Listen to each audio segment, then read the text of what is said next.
परम पूज्य श्री महाराज जी के YouTube चैनल को सब्सक्राइब करें तथा पूज्य महाराज श्री जी की कथाओं को सर्वप्रथम देखने के लिए बेल आइकन दबाना ना भूलें।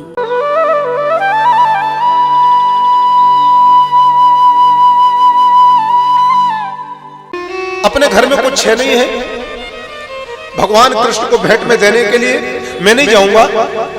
तो माता सुशीला जी बोली, स्वामी जी आप जाने का मन बनाइए, भगवान कृष्ण जी को भेंट में रखने के लिए मैं कुछ व्यवस्था करती हूँ।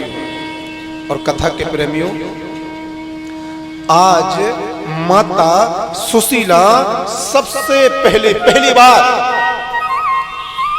4 ब्राह्मण देवताओं के घर में गई और एक घर से एक मुट्ठी चावल उधार मांग के लाई है। भीख नहीं मांगी, उधार मांगी, एक घर से एक मुट्ठी। मेरे पति द्वारका जा रहे हैं, हमारे घर में भगवान को भेंट में रखने के लिए कुछ नहीं है, आप लोग एक मुट्ठी चावल दे दो। जब मेरे पति द्वारका से लौट करके आ जाएंगे तो आप लोगों का दाने दाने से चुका दूंगी, खा के नहीं भागूंगी। धन्य है माता सुशीला, 4 घरों से 4 मुट्ठी चावल उधार लेकर के आई। लेकिन गरीबी की दास्तान तो देखो, जब माता सुशीला वो चावल बांधने लगी तो इनके घर में कोई कपड़ा नहीं था। मेरे प्यारे, गरीबी की दास्तान सुनो, घर में कोई कपड़ा नहीं था। माता सुशीला जी ने अपनी साड़ी का पल्लू फाड़ा। जब साड़ी का पल्लू फाड़ा तो उसमें भी 1000 छिद्र, 4 तहें की। वो 4 तहें करके जैसे माता सुशीला चावल रखने लगी तो आज माता सुशीला पहली बार बहुत रोई है। क्यों? कोई तो भगवान के लिए हीरा दान करता है, कोई तो भगवान के लिए सोना दान करता है, कोई तो भगवान के लिए चांदी दान। लेकिन मेरे घर में हीरे मोती चांदी तो दूर की बात है, ये चावल भी मिले ये भी खुद के नहीं है, ये भी उधार के हैं। कहीं ऐसा ना हो कि मेरे पति जब द्वारकाधीश को ये चावल देंगे तो चावलों को देख करके कहीं चावल की पोटली मेरे पति के सिर से ना मार दे, कहीं मेरे पति का अपमान ना कर दे में। तो माता सुशीला जी ने एक पत्र लिखा और चावल की पोटली में डाल दिया। जैसे द्वारकाधीश चावल की पोटली खोलेंगे तो वो हमारे घर की गरीबी को पढ़ लेंगे। आंखों के आंसुओं से माता सुशीला जी ने पत्र लिखा है भगवान के लिए। क्या लिखा उसमें? 1 माह 2 पाख में 2 एकादशी होए, मेरे घर गोपाल जी सदा एकादशी होए।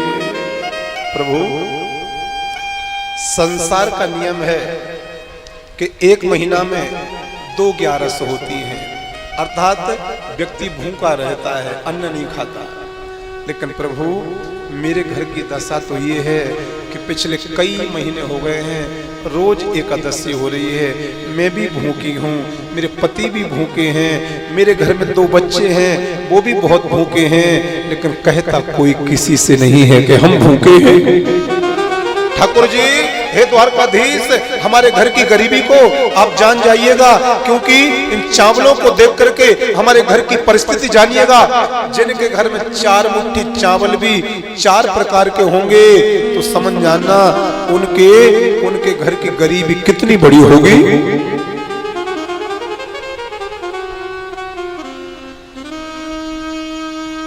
इनके घर की गरीबी कितनी बड़ी होगी। जिनके घर में 4 मुट्ठी चावल भी 4 प्रकार के।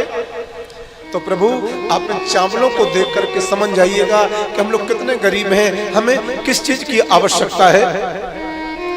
माता सुशीला जी ने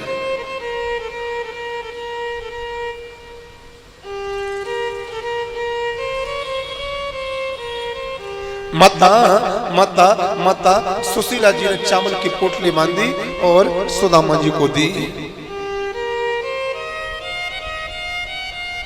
सुदामा जी ने चावल की पोटली अपनी कांख में दबाई, एक लकड़ी ले ली। इनके घर में एक फूटा लोटा था, एक फूटा सा लोटा ले लिया। यदि कहीं पानी पीने को मिल जाएगा रास्ते में तो पानी पी लूंगा। सुदामा जी के पास भी एक कपड़ा था, केवल धोती, वो पिछले 15-20 साल की थी। उसके 2 टुकड़े किए, आधी नीचे लपेट ली और आधी को ऊपर डाल दिया। और सुदामा जी जैसे चलने लगे, जंगल का रास्ता है, द्वारकापुरी बहुत लंबी है, लेकिन पैरों में पहनने के लिए कोई जूता और कोई चप्पल नहीं है। सुदामा जी चले जा रहे हैं। सुदामा जी ने अपनी पत्नी से कहा, सुशीला, मेरे मन में जाने का कोई विचार नहीं था, लेकिन तू बार बार जिद कर रही ना द्वारका जाने की, इसलिए जा रहा हूं। मैं तेरे कहने से जा तो रहा हूं, लेकिन एक मेरा निवेदन है सुशीला, जब तक मैं द्वारका से वापस ना आ जाऊं, मेरे बच्चों का बाल बांका मत होने देना। मेरे बच्चों को जिंदा रखना, मेरे बच्चों का बाल बांका मत होने देना। मेरे बच्चों के लिए भूख से मरने मत देना। माता सुशीला जी बोली, स्वामी जी, मैं वचन देती हूं, जब तक मेरी आखिरी सांस चलेगी तब तक मैं आपके बच्चों का बाल बांका नहीं होने दूंगी। लेकिन आपके बच्चों के जाने के पहले यदि आपकी सुशीला चली गई तो फिर मेरी कोई जिम्मेदारी नहीं होगी। लेकिन स्वामी जी आप जल्दी आ जाना। सुदामा जी ने कहा, मैं कृष्ण का दर्शन करूंगा, वो तत्काल लौट करके आ जाऊंगा।